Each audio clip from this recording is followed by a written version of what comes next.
Capital TV Uttar Pradesh देख रहे हैं आप। मैं हूं आपके साथ राधिका राज। आज इस स्पेशल स्टोरी में बात होगी अब्बास अंसारी की। लंबे समय से मुख्तार अंसारी के विधायकी बेटे अब्बास अंसारी सलाखों के पीछे हैं, लेकिन अब अब्बास अंसारी को अपनी मौत सताने लगी है। वो दावा कर रहे हैं कि यूपी सरकार उनका एनकाउंटर करा सकती है। तो क्या है पूरा मामला, बताएंगे आपको विस्तार से।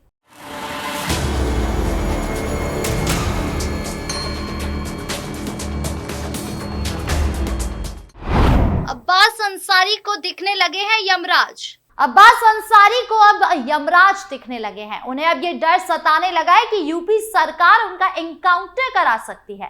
उत्तर प्रदेश के विधायक अब्बास अंसारी ने मुठभेड़ में मारे जाने की आशंका जताई है। उन्होंने गैंगस्टर एक्ट के तहत दर्ज एक मामले में निचली अदालत की कार्यवाही में वीडियो कॉन्फ्रेंसिंग के जरिए उपस्थित होने की अनुमति देने का अनुरोध सुप्रीम कोर्ट से किया है। अंसारी सुहेल देव भारतीय समाज पार्टी के टिकट पर राज्य में मऊ निर्वाचन क्षेत्र से विधायक निर्वाचित हुए हैं। जस्टिस सूर्यकांत और जस्टिस एन कोटेश्वर सिंह की पीठ को गैंगस्टर मुख्तार अंसारी के बेटे अब्बास अंसारी की ओर से पेश हुए वरिष्ठ अधिवक्ता कपिल सिब्बल ने सूचित किया है कि वो अब्बास कासगंज की जेल से वीडियो कॉन्फ्रेंस के जरिए अदालत में पेश हो रहे थे, लेकिन ये सुविधा बंद कर दी गई। पिछले साल बांदा जेल में दिल का दौरा पड़ने के बाद 5 बार विधायक रहे मुख्तार अंसारी को रानी दुर्गावती मेडिकल कॉलेज में भर्ती कराया गया था, जहां उपचार के दौरान उनकी मौत हो गई।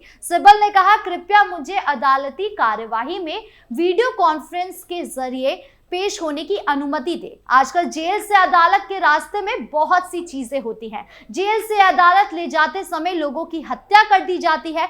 शीर्ष अदालत राज्य के चित्रकूट जिले में कथित तौर पर एक गिरोह चलाने के मामले में अब्बास की जमानत याचिका पर सुनवाई कर रही है। न्यायालय ने अब्बास की याचिका पर उत्तर प्रदेश सरकार से जवाब मांगा और सिब्बल से कहा कि उनकी याचिका में वर्चुअल सुनवाई से संबंधित कोई दलील नहीं दी गई।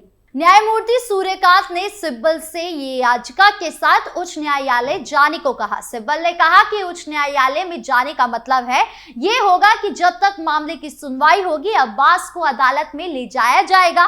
पीठ ने अपने आदेश में निर्देश दिया कि यदि वो वीडियो कॉन्फ्रेंस के जरिए सुनवाई के लिए अपनी याचिका के साथ उच्च न्यायालय का रुख करते हैं तो इस पर तत्काल सुनवाई की जानी चाहिए। सिब्बल ने कहा कि अब्बास पर चित्रकूट में आपराधिक गिरोह चलाने का आरोप है, जो कासगंज से 450 किलोमीटर की दूरी पर स्थित है, जहां वो वर्तमान में जेल में बंद है। उन्होंने कहा, इस प्राथमिकी में अदालत द्वारा खारिज किए गए मामले के समान ही आरोप है। मैं यानी अब्बास इस मामले में 1.5 साल से जेल में हूं। कृपया मुझे जमानत दे। यूपी सरकार का प्रतिनिधित्व कर रहे अतिरिक्त सॉलिसिटर जनरल के.एम. नटराज ने कहा कि अब्बास अंसारी ने मामले में जमानत के लिए शीर्ष अदालत का रुख किया था, लेकिन उच्च न्यायालय का रुख करने की छूट मिलने पर याचिका वापस ले ली। उन्होंने कहा कि हाईकोर्ट ने मामले में उनकी जमानत याचिका खारिज कर दी और अब वो फिर से उच्चतम न्यायालय पहुंचे हैं। कृपया मुझे इस याचिका पर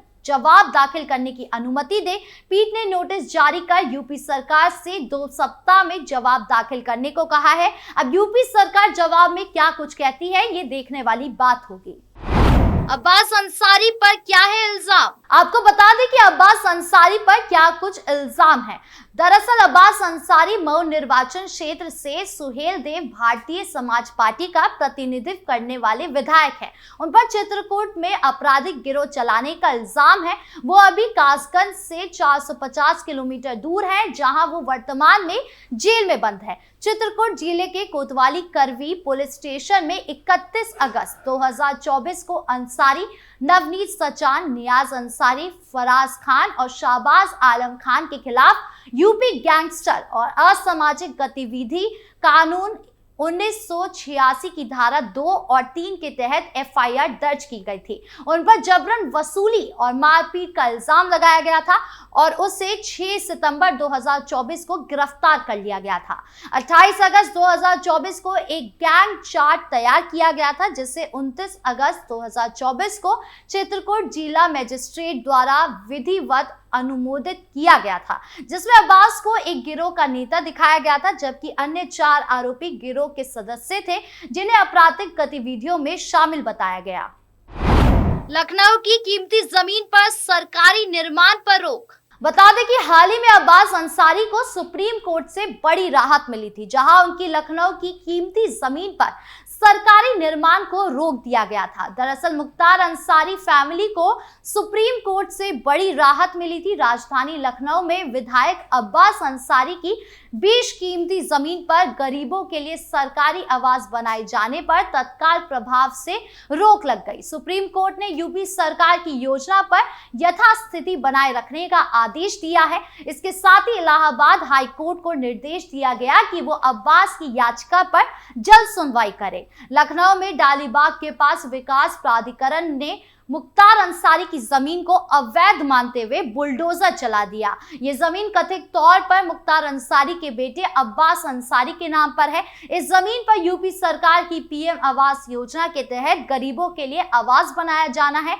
हाई कोर्ट में मामले की सुनवाई नहीं होने पर अब्बास अंसारी ने सुप्रीम कोर्ट में याचिका दायर की। सुप्रीम कोर्ट में जस्टिस सूर्यकांत और जस्टिस एन कोटेश्वर सिंह की पीठ के सामने अब्बास अंसारी की ओर से पेश हुए सीनियर वकील कपिल सिब्बल ने दलील दी कि जमीन पर कब्जे से संबंधित याचिका इलाहाबाद उच्च न्यायालय की बेंच के समक्ष लिस्टेड है, लेकिन हाई कोर्ट ने अभी तक जमीन पर सरकारी निर्माण पर अंतरिम रोक नहीं लगाई है। अब्बास अंसारी की याचिका पर गुरुवार को सुनवाई के दौरान वकील कपिल सिब्बल ने बेंच को बताया कि उनके आदेश के बावजूद इलाहाबाद हाई कोर्ट ने अभी तक याचिका पर सुनवाई नहीं की है। इस पर सुप्रीम कोर्ट की पीठ ने नाराजगी जाहिर की। इसके साथ ही सुप्रीम कोर्ट ने यथास्थिति बनाए रखने का आदेश दिया। बेंच ने अपने आदेश में कहा कि याचिकाकर्ता के अनुसार सरकारी अधिकारियों ने लखनऊ के जीमा मऊ गांव स्थित प्लॉट नंबर 93 पर कंस्ट्रक्शन शुरू कर दिया है।